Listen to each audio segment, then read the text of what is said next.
नमस्कार। प्रतिपक्ष संवाद में आपका स्वागत है। मैं हूं त्रिभुवन बिष्ट। आप देख रहे हैं कार्यक्रम गतिविधि। आज बात करेंगे महिलाओं की। उत्तराखंड राज्य की परिकल्पना जब की गई, एक पहाड़ी राज्य की परिकल्पना हुई और राज्य आंदोलन में महिलाओं की भागीदारी बहुत ज़्यादा रही।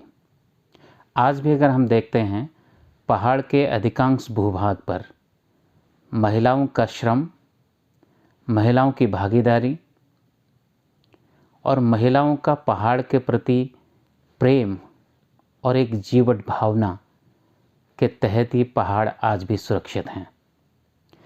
लेकिन जब बात आती है राजनीति में महिलाओं की भागीदारी की, तो वहाँ पर यह भागीदारी बहुत स्पष्ट नहीं दिखाई देती है। इलेक्टोरल डाटाबेस की अगर बात करें तो उत्तराखंड में इस समय 81-82 लाख मतदाता हैं, जिसमें से 52% पुरुष हैं और 48% महिलाएं हैं। तो लगभग हम ये कह सकते हैं कि पुरुष और महिलाओं की भागीदारी बराबर की है मतदाता के हिसाब से।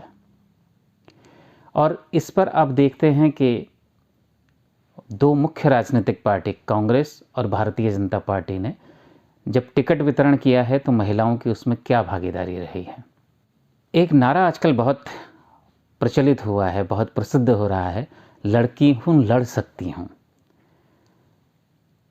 नारा बहुत अच्छा है, लेकिन भाजपा और कांग्रेस दोनों के हिसाब से हम देखें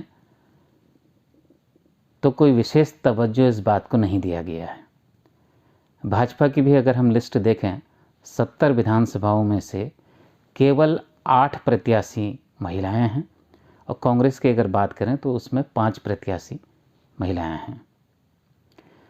और ये कुछ इस तरह से हैं जिनको आप उंगलियों पर नाम गिन सकते हैं। अगर हम बात करते हैं भाजपा के महिला प्रत्याशियों की, तो केदारनाथ से शैला रानी रावत, देहरादून से सविता कपूर, खानपुर से कुंवरानी देवयानी, यमकेश्वर से रेणु बिष्ट, कोटद्वार से ऋतुभूषण खंडूरी, पिथौरागढ़ से चंद्रा पंत, सोमेश्वर से रेखा आर्या और नैनीताल से सरिता आर्या।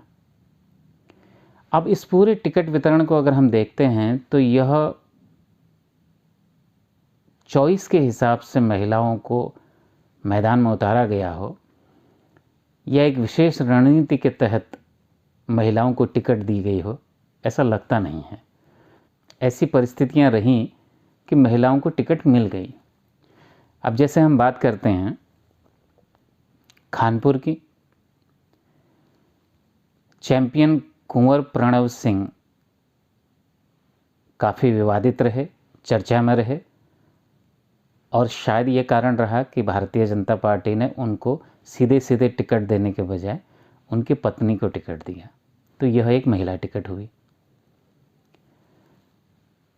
स्वर्गीय हरवंश कपूर जो 8 बार के विधायक रहे देहरादून से, असमय मृत्यु की वजह से सिंपैथी वोट हासिल करने के लिए उनकी पत्नी सविता कपूर को महिला प्रत्याशी टिकट दिया गया। यमकेश्वर से रेणु बिष्ट, हालांकि वो 2017 में निर्दलीय चुनाव लड़ी और वहाँ से हार गई और इस बार भाजपा ने उनको अपना कैंडिडेट बनाया। कोटद्वार से हम बात करते हैं तो ऋतुभूषण खंडूरी को टिकट दिया गया है, भुवन चंद खंडूरी की बेटी हैं। पिथौरागढ़ से बाई इलेक्शन में हमने देखा कि प्रकाश पंत असमय मृत्यु के कारण उनकी पत्नी चंद्रा पंत को बाई इलेक्शन में प्रत्याशी बनाया गया और इस बार दोबारा से उनको प्रत्याशी बनाया गया है। तो इस तरह से हम देखते हैं तो स्पष्ट रूप से पता चलता है कि महिला प्रत्याशी किसी कारणवश उनको टिकट दिया गया है। महिलाओं की भागीदारी बढ़े, ऐसा तो उद्देश्य इसमें लगता नहीं है। इसी तरह से अगर हम देखते हैं कांग्रेस, जिसने बहुत बड़ा नारा दिया लड़की हूँ लड़ सकती हूँ, तो भाई आप 70 विधानसभा सीट में से केवल 5 ही महिलाओं को आपने टिकट दिया। 7% के आसपास, जिसमें मसूरी से आपने गोदावरी थापली, भगवानपुर से ममता राकेश, हरिद्वार ग्रामीण से अनुपमा रावत जो कि हरीश रावत की बेटी हैं, लैंसडॉन से आपने अनुकृति गुसाई को दिया जो हरेक सिंह रावत की बहू हैं, और रुद्रपुर से आपने मीना शर्मा को दिया। तो आपने पूरे 70 विधानसभा में से केवल 5 महिला प्रत्याशियों को टिकट दिया। तो आपका ये नारा तो कहीं चला नहीं, लड़की हूँ लड़ सकती हूँ। इसमें भी अब हम देखते हैं 2 महिलाएं इसमें ऐसी हैं जो एक राजनीतिक विरासत को संभाले हुए हैं। 2012 का चुनाव, विधानसभा कोटद्वार, भाजपा ने नारा दिया खंडूरी है जरूरी, और आप सबने देखा क्या हाल हुआ।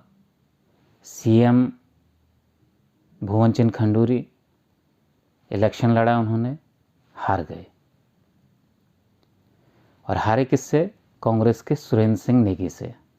सुरेंद्र सिंह नेगी 2002 में एमएलए इलेक्ट हुए, 2005 के बाई इलेक्शन में भी विजयी रहे, 2007 में वो हार गए, 2012 में फिर विजयी हुए, और 2017 में वो हार गए हरेक सिंह रावत से।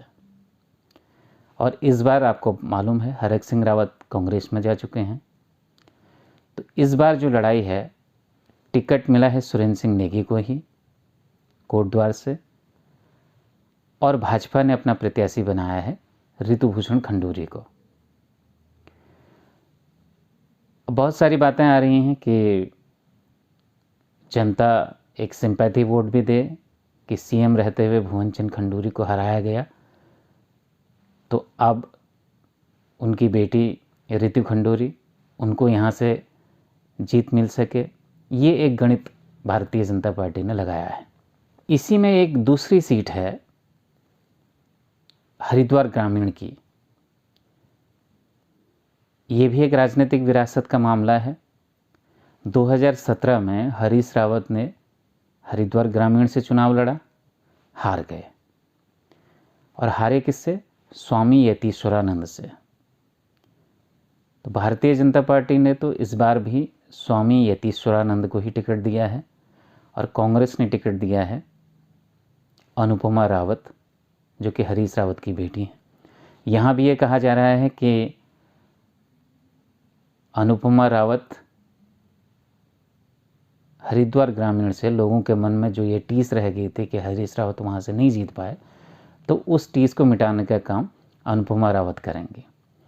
तो ये 2 सियासी परिवार से हमने देखा कि टिकट मिला है, और एक बहुत चर्चा में इस बार रहे हैं इलेक्शन में हरेक सिंह रावत, उनकी बहू अनुकृति गोसाई को लैंसडॉन से टिकट मिला है।